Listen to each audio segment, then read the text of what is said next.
नमस्कार, मैं शंभू कुमार सिंह और आप देख रहे हैं नेशनल दस्तक। किसानों का आज चक्का जाम है, लेकिन सबसे बड़ी खतरनाक खबर आपके लेकर आया हूं। किसानों की जमीन कब्जाने से भी बड़ी खबर है ये खबर उन लोगों के लिए है जो इस देश के नौजवान हैं। ये खबर उन लोगों के लिए है जो पढ़ा लिखा है इस देश का, जो अपने बच्चे को कुछ बनाना चाहता है। ये खबर उनके लिए है जो SC ST OBC और माइनॉरिटी का। ये खबर उनके लिए है जो जातिवाद के शिकार हैं। ये खबर उनके लिए है जो गरीब घर में पैदा हुए हैं। वो भले जनरल कैटेगरी के हैं, लेकिन गरीब घर में पैदा हुए हैं और उन्होंने पढ़ाई की है, सपना देखा है कुछ बनने का, और दिल्ली और देश के तमाम राज्यों के शहर में जाके वो 18-18 घंटे भूखे प्यासे काम करते हैं। सबसे खतरनाक खबर है, कृषि बिल से भी ज्यादा खतरनाक खबर है ये लैटरल एंट्री।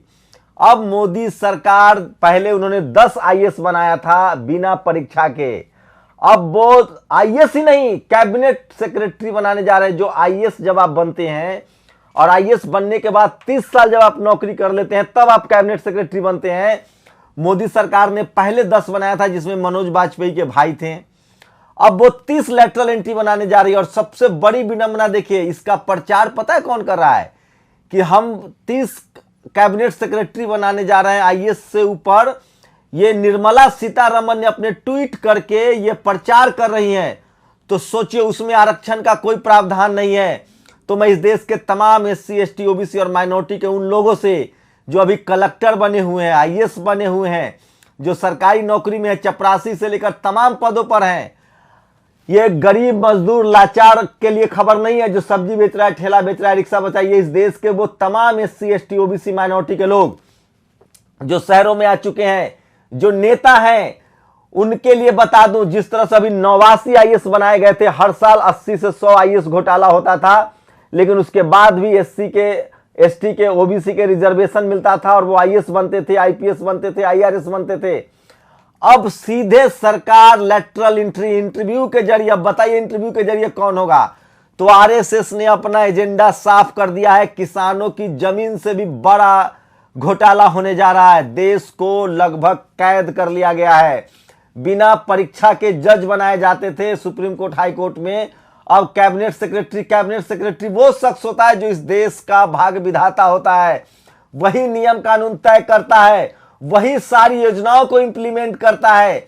आप समझ लीजिए कि इस देश को RSS ने अपने कब्जे में कर लिया है और कोई बोलने के लिए तैयार नहीं है। तेजस्वी यादव ने ट्वीट किया, अखिलेश का पता नहीं है, मायावती जी का पता नहीं है, उनके लोग। लेकिन जो आम जनता है, सोचिए, आज किसान पिछले 70 से 75 दिन से डटे हुए हैं। वो तो अपनी जमीन बचा लेंगे, लेकिन SC ST OBC माइनॉरिटी तो मजदूर, गरीब, लाचार बना दिया जाएगा। और वो तमाम शिक्षित बेरोजगार जो IAS बनने का सपना देखते हैं, अब आप क्या करेंगे? लैटरल एंट्री होने जा रही है। अब क्या दुहाई देंगे मेरिट का? तो दिलीप मंडल ने इस पर कुछ साफ साफ लिखा है कि किनको फायदा पहुंचाया जा रहा है। आज की सबसे खतरनाक खबर, कृषि बिल से भी ज्यादा खतरनाक खबर, यही जो लैटरल एंट्री वाले लोग जाते हैं, यही कृषि बिल जैसे ऐसे काले कानून लाते हैं, यही आपके जमीनों पर, संसाधनों पर कब्जा करेंगे, यही आपके भाग विधाता बनेंगे, यही तय करेंगे कि कौन हंसेगा, कौन रोएगा, कौन खाएगा, कौन बोलेगा, कौन टीवी में बैठेगा, कौन कॉलेज यूनिवर्सिटी खोलेगा। तो समझिए, सबसे बड़ी खबर, सबसे खतरनाक खबर बता रहा हूं। सोचिए, आप टेलीविजन अखबार देखिए, वो बंगाल की खबरें दिखा रहा है, क्योंकि बीजेपी को बंगाल जिताना है। बंगाल में ये मर गया, वो मर गया, इसकी रैली हो रही है, उसकी रैली हो रही है। सोशल मीडिया पर बहुजनों की खबर है, लैटरल एंट्री की खबर बता रहा हूं। किसान आंदोलन से भी सबसे बड़ी और भयानक खबर है। 30 कैबिनेट सेक्रेटरी नियुक्त किए जाएंगे। निर्मला सीतारमण इसका प्रचार कर रही हैं।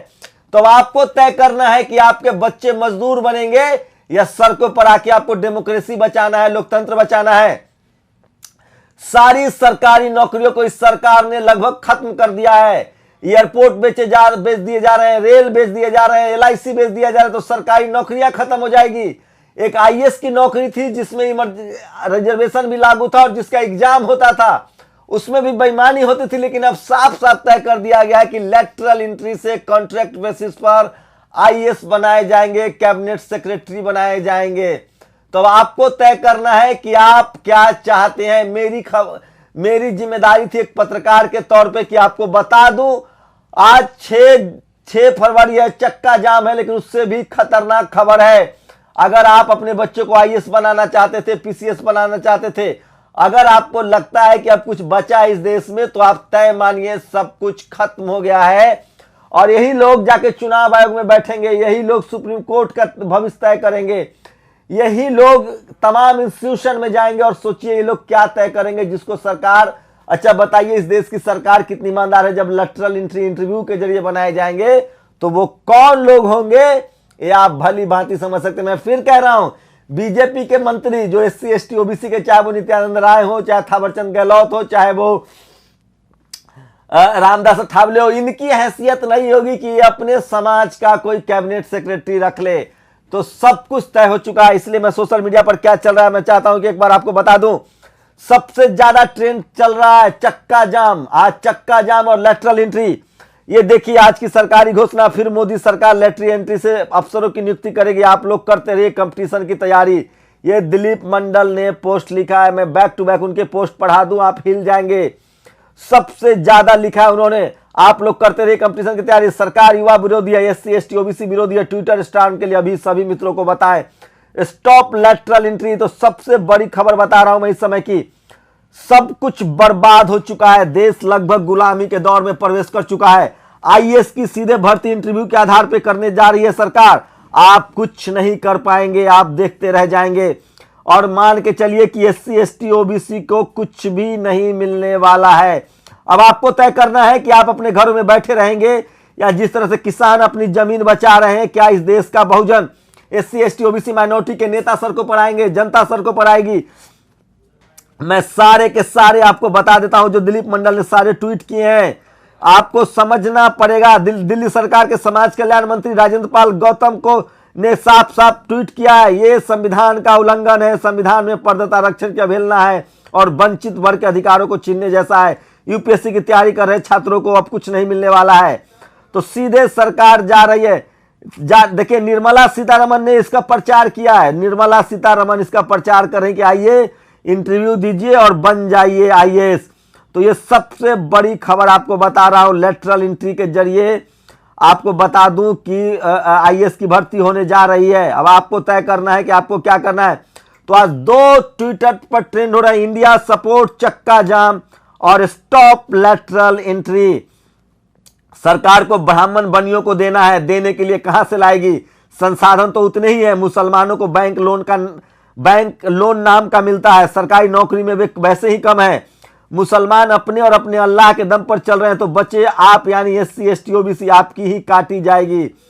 आप कॉलेजियम हटाने की मांग करते रह गए, वो कॉलेजियम का बाप लेटरल एंट्री लिया। महेंद्र यादव ने लिखा है, बीजेपी अभी एससी एसटी ओबीसी को फुल मौज कराएगी, जिन्होंने मुसलमानों से नफरत के नाम पर मोदी को सरकार बनाई थी। यूपीएससी का एक विज्ञापन देखिए, डायरेक्टर के 30 पोस्ट हैं, सभी अनरिजर्व। मजा आ रहा है कि नहीं? सच्ची बताइएगा। जय श्री राम तंज कर रहे हैं। जज कॉलेजियम से बनेंगे, सरकार ईवीएम से बनेगी, आईएएस आईपीएस लेटरल एंट्री से बनेंगे, बाकी नौकरियां ठेके या संविदा पर होगी। प्रकाश कुर्रे ने लिखा है। तो ये तमाम बड़ी खबर बता दे रहा हूं, ये सरकार देशद्रोही सरकार है, क्योंकि सरकार ने आईएएस के पदों को लेटरल एंट्री के जरिए भरना शुरू कर दिया है। आजाद भारत में ऐसा पहली बार हो रहा है। तनवीर हसन साहब ने लिखा है, हम हिंदू मुसलमान में अटक गए, बीजेपी वाले हमारा हक अटक गए, लेटरल एंट्री, मोदी के सारे अफसर सवर्ण क्यों? ये तमाम खबरें आपको बता दे रहा हूं। सचिन तेंदुलकर ने ऐसे ट्वीट नहीं किया था किसानों के खिलाफ। उनके बेटे का आईपीएल में ऑक्शन होगा और 30 लाख रुपए से ऑक्शन की शुरुआत होगी। तो बिना मेहनत किए मजदूरी मिल गई है सचिन तेंदुलकर को। तो ये आरक्षण का विरोध करने वाले कॉलेजियन सिस्टम पर चंद्रशेखर रावत ने कल हुंकार भरी है। कल वो प्रेस क्लब में प्रेस कॉन्फ्रेंस करने वाले हैं लेटरल एंट्री को लेकर। अब सबसे बड़ी खबर आपको बता दे रहा हूं, किसान अपनी जमीन हो सकता है कि बचा ले। वो 70 दिनों से आंदोलन कर रहा है, लेकिन एससी एसटी ओबीसी माइनॉरिटी के बच्चे को अब भीख मांगना पड़ेगा। अगर एससी एसटी ओबीसी माइनॉरिटी के लोग जो पढ़े लिखे लोग हैं, नौकरी पेशा लोग हैं, जज है, ब्यूरोक्रेट्स है, ब्यूरोक्रेसी में है, कर्मचारी है, अधिकारी हैं, अब तो सड़क पर निकल जाओ, नहीं तो कुछ नहीं बचने वाला है। 70 करोड़ तुम्हारी आबादी है। तुम चाहो तो सरकार की ठेठुआ दबा सकते हो, लेकिन अब संविधान बचा सकते हो। तुम्हारे 131 लोग जो रिजर्व कैटेगरी से हैं वो भी मुंह नहीं खोल रहे हैं। समझ लीजिए क्या होने वाला है। देश लगभग गुलाम हो चुका है। सीधे डायरेक्ट आईएएस की भर्ती हो रही है। आपके पास कुछ नहीं बचा है। दिलीप मंडल इसलिए लिखते हैं, बेहद बिखरा हुआ हमारा समाज है, साझा हित के मुद्दों पर भी एकता नहीं दिखती। व्यक्तिगत ईगो और अहंकार की समस्या अलग है। मेरा निवेदन है कि कुछ मुद्दे ऐसे हैं जब आपसी मतभेद भुला देना चाहिए। ये वैसा ही मुद्दा है, स्टॉप लेटरल एंट्री। मेरा गला फट जाएगा, नस फट जाएगा, मुझे थोड़ी ना आईएएस बनना है, लेकिन मैं जिस समाज में पैदा हुआ उसके हितों की रक्षा की बात करता रहूंगा। एक पत्रकार के तौर पे भी मेरी जिम्मेदारी है, संविधान के प्रति मैं बंधा हुआ हूं। आप सोचिए लालू यादव का इलाज कैसे हो रहा है, कहां हो रहा है, इस पर हाईकोर्ट बोलता है। लेटरल एंट्री पर कोई सुप्रीम कोर्ट नहीं बोलेगा। सारे आरक्षण के खिलाफ, एससी एसटी ओबीसी माइनॉरिटी के खिलाफ फैसले सुप्रीम कोर्ट से आते हैं। किसानों के खिलाफ मीडिया है, ये मीडिया एक खबर आपको नहीं दिखाएगी। मीडिया लगातार चुनाव जिताने में लगी रहती है। बंगाल की जब भी खबर दिखाई जाए आप समझिए कि बीजेपी का खेल बनाया जा रहा है। तो तमाम, लेकिन सोशल मीडिया पर लगातार लोग बात कर रहे हैं। और आपको बताओ लेटरल एंट्री की वजह से 200 पद, ये देखिए लेटरल एंट्री की वजह से घट रहे मौके। 2002 के एग्जाम से पहले ही 200 पद में कमी करके निजी क्षेत्र के युवाओं को सीधे आईएएस बनाया जा रहा है। तो सरकार ने आप लोगों को छोड़िए में नहीं बोलता। लेटरल एंट्री, संयुक्त सचिव तथा निदेशक स्तर के पदों के लिए संविदा आधार पर पार्षद, सीधे आईएएस से बड़ी नौकरियां दी जा रही है बिना एग्जाम के, बिना इंटरव्यू के। तो आप लोगों को कोरोना जैसी महामारी के दौर में मोदी सरकार पहले किसान बिल के माध्यम से किसानों का हक छीन लिया और अब लेटरल भर्ती के नाम पर मेहनत करने वाले अभ्यर्थियों का हक छीनने की तैयारी कर रहे। हीलालाल विश्वकर्मा ने लिखा है, आरएसएस आपको इतनी जगह से मार रहा है कि आपको पता भी नहीं चल रहा है कि दवा कहां लगा है। चौतरफा मार, हर तरफ बहुजन हितों पर नया हमला है। पिछले लेटरल एंट्री में सारे अफसर प्राइवेट कंपनियों से आए थे, वे सरकारी कंपनियों का हित पूरा करने के लिए लाए जा रहे हैं। लिस्ट देखिए, अब इसमें आपको कोर्ट से कोई नहीं मिलेगा। ये देखिए, अंबर दुबे, सुजीत कुमार वाजपेयी, दिनेश दयानंद जगदाले, काकोली घोष, सौरभ मिश्रा, राजीव सक्सेना, अरुण गोयल, सुमन प्रसाद सिंह, भूषण कुमार, ये तमाम लोग जो है वो कंपनियों से लाए गए थे कंपनियों के हित के लिए, और यही लोग किसान बिल भी ला रहे हैं। तो आरएसएस की चौतरफा मार, हर तरफ देश की जनता के हितों पर नया हमला। छोटूलाल बसाबा ने, बड़े आदिवासी नेता हैं, फार्मर प्रोटेस्ट के बीच लेटरल एंट्री का विज्ञापन, मतलब अंबानी अडानी अपने अफसरों को सरकार में लगाएगी। तो ये सबसे बड़ी खबर दे रहा हूं आपको, किसान आंदोलन से भी भयानक खबर है। संविधान खत्म हो चुका है, इस देश की तमाम प्रक्रिया खत्म हो चुकी है, देश गुलाम हो चुका है। समझिए, चुनाव आयोग हो, ईडी हो, सीएजी हो, सीबीआई हो, सब जगह ऐसे अधिकारी रखे जाएंगे जिनकी नियुक्ति बिना किसी परीक्षा के, बिना आरक्षण के, बिना डाइवर्सिटी के लिया जा रहा है। तो मोदी सरकार में आरएसएस के इशारे पर सब कुछ अपने लोगों को रखा जा रहा है, जैसे वाइस चांसलर रखे जाते हैं। तो अब मान के चलिए, मैं ऐलान कर रहा हूं कि इस देश की डेमोक्रेसी खत्म हो गई है, संविधान खत्म हो गया है, हम फिर से गुलाम हो गए हैं। आप लोगों को क्या लग रहा है, क्या है? किसानों के बात छोड़ दीजिए, इस देश की 90% आबादी गुलाम हो गई है। सरकार आईएएस की भर्ती कर रही है बिना एग्जाम लिए हुए। आप लोग की क्या प्रतिक्रिया? मैं वादा कर रहा हूं, मेरी जब तक सांसें चलेंगी, जब तक मेरे पास सोशल प्लेटफॉर्म है, मैं आपको आगाह करता रहूंगा। आप लोग अपनी प्रतिक्रिया जरूर दीजिए। लेटरल एंट्री के जरिए अब इस देश को गुलाम बना लिया गया है। आप क्या सोचते हैं, क्या ये सरकार संविधान से चल रही है या डिक्टेटरशिप हो गया है, गुलाम हो गया है? और इस देश के नागरिक क्या गुलामी करने के लिए तैयार हैं? मैं गुलामी से इनकार करता हूं। मैं एक पत्रकार के तौर पे जब तक मेरी सांसें चल रही है, मैं आपको सारी खबरें जो जनता के हित में है, जो संविधान के हित में है, वो बताता रहूंगा। आखिर ये लेटरल एंट्री क्यों, बिना परीक्षा ये क्यों, ये सवाल जवाब सरकार को देना चाहिए। तो किसान आंदोलन से भी, कृषि बिल से भी ज्यादा बड़ी खबर आपको बता रहा था। अपनी प्रतिक्रिया जोड़ दीजिए। शुक्रिया। इस वीडियो को हर देश के नागरिक तक, एससी एसटी ओबीसी माइनॉरिटी और तमाम युवा जो पढ़ लिख रहे हैं वहां तक पहुंचाएं और अपनी प्रतिक्रिया जोड़ दे। शुक्रिया। नेशनल दस्तक की आपसे गुजारिश है कि अगर इसको बचाना चाहते हैं तो नेशनल दस्तक को सब्सक्राइब करने के लिए रेड कलर के सब्सक्राइब बटन को दबाएं, फिर बेल आइकन की घंटी दबाएं। नेशनल दस्तक को बचाने के लिए बहुत जरूरी है कि हर खबर को शेयर करें, लाइक करें, कमेंट जरूर करें।